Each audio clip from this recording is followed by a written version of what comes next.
সারা শরীরে আগুন জ্বলবে কিন্তু চেহারায় আগুন লাগবে না, কারণ রাসূলুল্লাহর উম্মতের ঈমান থাকবে চেহারায়। বলেন সুবহানাল্লাহ।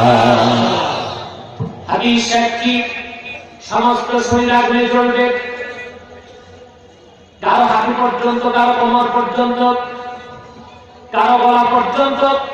ওয়ালা তাকুলুন নারু সুওয়ালাহুম, কোন একজন মুমিনের চেহারায় জাহান্নামের আগুন স্পর্শ করবে না।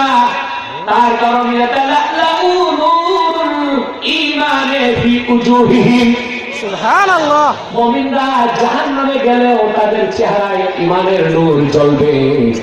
সেই ঈমানের নূরের খাতিরে জাহান্নামের আগুন তাদের চেহারায় স্পর্শ করতে পারবে না। বলেন সুবহানাল্লাহ। আল্লাহ জান্নাতীদেরকে বলবেন, আখরিজু মান আরাদতুম। আল্লাহু আকবার।